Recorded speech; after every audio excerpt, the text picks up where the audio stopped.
आधे एक घंटे में राम मंदिर पर भगवा झंडा लहराने वाला है, तो सेंसिटिव लोगों के लिए कॉटन और बर्नोल मैंडेटरी है, लेके बैठना। मतलब मैंने सोचा बता दूं।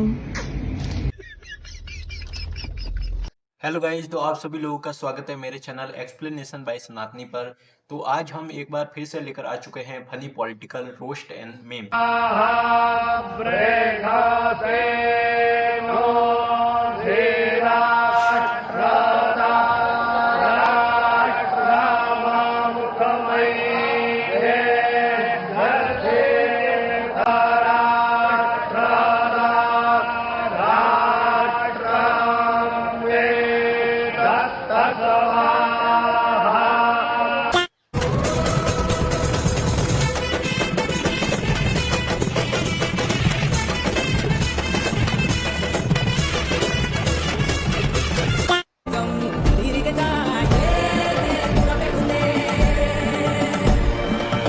जिस दिन राम जन्मभूमि पर ये केसरिया ध्वज लहरा जाएगा, उसी दिन भारत के संविधान में भी हिंदू राष्ट्र घोषित हो जाएगा।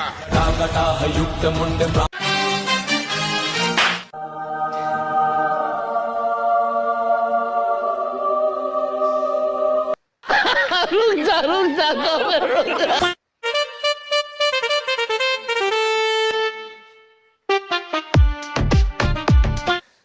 What is the message? The message is आज ध्रुव राठी भाई ने पोस्ट डाली और ऊपर लिख दिया कि देखो एयर पोल्यूशन के लिए जो लोग प्रोटेस्ट कर रहे हैं, पुलिस उनको कैसे ट्रीट कर रही है। Shame on you Modi government. रुको, पहले प्रोटेस्ट देख लो। ध्रुव राठी भाई, एक ही चीज पूछनी है, तू क्या अंधा है क्या? वीडियो पूरी दुनिया ने देख लिया है। पोल्यूशन की आड़ में अपना एजेंडा चला रही है, जिंदा रहे, वो मार रहे, मतलब हर घर से एक एक बंदा निकलेगा। ये कहाँ से बहन पोल्यूशन का तुझे प्रोटेस्ट लगता है? यार राठी भाई, जो वीडियो सबने देख ली हो उस पे तो बहन सच बोल दिया करो कभी।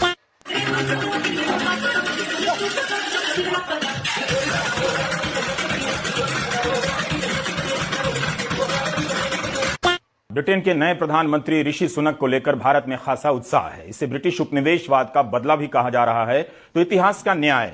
लेकिन हम जश्न किस बात का मना रहे हैं? इस बात का कि भारतीय मूल के ऋषि सुनक ब्रिटेन के प्रधानमंत्री बने हैं, या इस बात का कि ब्रिटेन का लोकतंत्र कितना परिपक्व है कि वहां कोई भी व्यक्ति किस मूल का है, किस देश का है, उसके दादा किस देश के हैं, इन सब की परवाह किए बगैर वह उस देश का प्रधानमंत्री बन सकता है। तो रुको जरा, सब्र करो। जोहरान ममदानी न्यूयॉर्क के मेयर बन गए। कौन है जोहरान ममदानी, जिन्हें जिताने के लिए न्यूयॉर्क की जनता सड़कों पर उतर गई? आपको जानना चाहिए कि जोहरान ममदानी कौन है। ममदानी के पिता महमूद ममदानी गुजराती मूल के खोजा मुसलमान हैं। ममदानी की मां मशहूर फिल्म मेकर मीरा नायर है।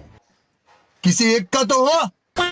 when I say Delulu, when I say Delulu sir. देखिए, उसके लिए उसको डिफाइन करने के लिए किसी सेंटेंस की आवश्यकता नहीं है।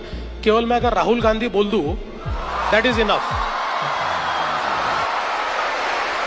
आदमी जिंदगी भर डेल्यूजन में जी रहा है और उसके लिए डेल्यूजन ही सॉल्यूशन है। क्या करेंगे आप?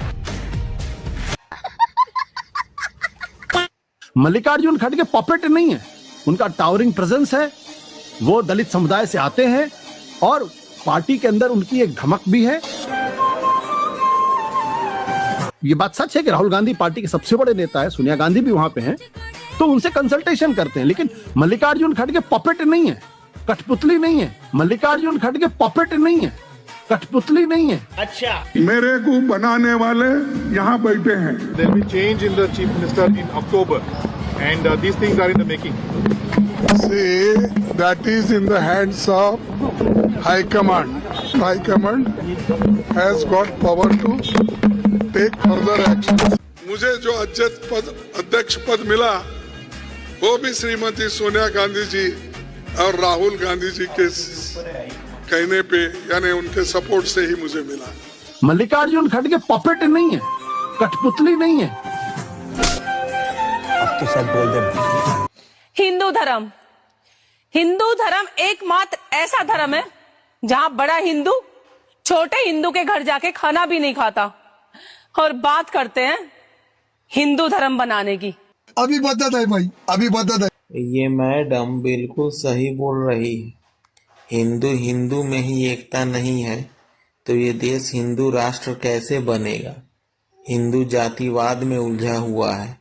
तो फिर कैसे बनेगा ये देश हिंदू राष्ट्र।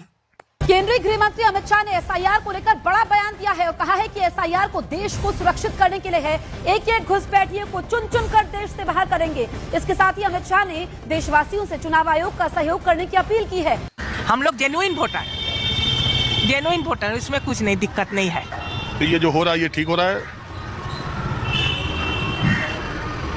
मुंह से बोलने का बात नहीं, एकदम ठीक। मगरमच्छ का साथ रहता है, मगरमच्छ का साथ रहता है। इस बार आपको लगता है सब ठीक हो जाएगा? ऊपर वाला? अरे ऊपर वाला नहीं, नीचे वाला, जनता। सब ठीक है, चलता है। चलिए ठीक है, आपने बात किया। शुक्रिया।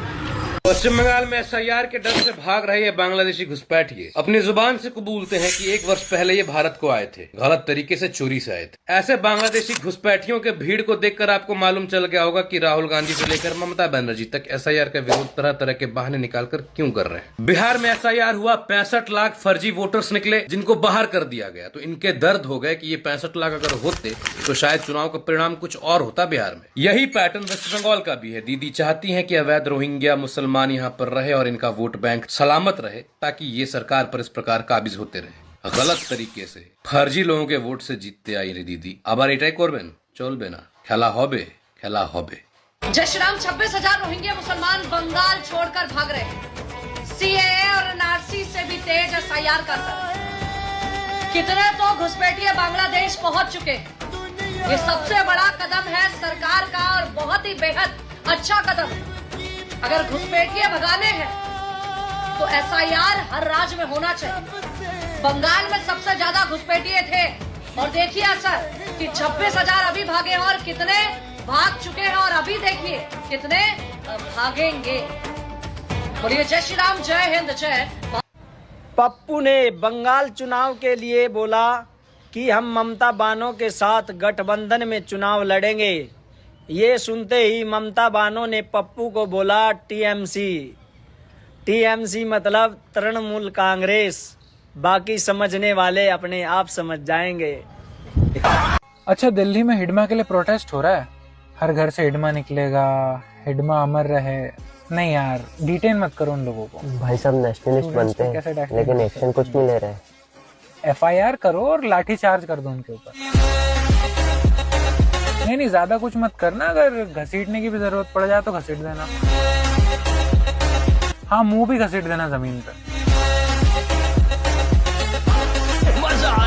मैथिली ठाकुर ने ये क्या कह दिया कि वो अलीनगर का नाम बदल के सीतानगर करेंगी, तो सबको बहुत दिक्कत हो गई भाई, बहुत दिक्कत हो गई। अलीनगर को हम सीतानगर जरूर बनाएंगे। ये एक अलीनगर का नाम बदल के सीतानगर रखना ये एक मेरे लिए भी उपलब्धि होगी। पर आपको ये दिक्कत तब क्यों नहीं हुई जब प्रयाग का नाम बदल के इलाहाबाद रख दिया गया और इलाहाबाद से प्रयागराज किया गया, तब भी लोगों को बहुत दिक्कत हुई। दिक्कत तब क्यों नहीं हुई जब पाटलिपुत्र का नाम बदल के अजीमाबाद रख दिया गया, जिसे हम आज पटना के नाम से जानते हैं। भाग्यनगर का नाम हैदराबाद रख दिया गया, देवगिरी का नाम दौलताबाद रख दिया गया, काशी का नाम भी कुछ टाइम के लिए मोहम्मदाबाद रख दिया गया, फिर से काशी रख दिया गया, और भी ऐसे बहुत से नाम है। कम से कम 50 शहरों का नाम ऐसे ही बदला गया, लेकिन तब किसी को दिक्कत नहीं हुई। लेकिन अब जब मुसलमान नामों से हिंदू नामों में सिटी का नाम रखा जा रहा है तो बहुत सारे सेकुलर हिंदूज को बड़ी दिक्कत होने लगी।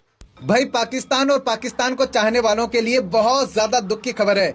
रक्षा मंत्री राजनाथ सिंह ने कहा है कि पाकिस्तान में जो सिंध प्रांत है वो भारत का ही हिस्सा हुआ करता था और हो सकता है आने वाले समय में फिर से भारत का हिस्सा हो। मतलब पाकिस्तान चिंता कर रहा है कि कहीं पीओके भारत में ना चला जाए और मोदी जी प्लानिंग कर रहे हैं कि आधा पाकिस्तान ही भारत में ले लिया जाए। ये देखकर तो ऐसा लग रहा है कि ऑपरेशन सिंदूर 2.0 बहुत जबरदस्त होने वाला है। आपका क्या ख्याल है, कमेंट करके जरूर बताइएगा। और ये जानकर अगर आपको भी खुशी हुई है तो वीडियो को शेयर करके ये खुशी और लोगों तक पहुंचाइए। जय जय।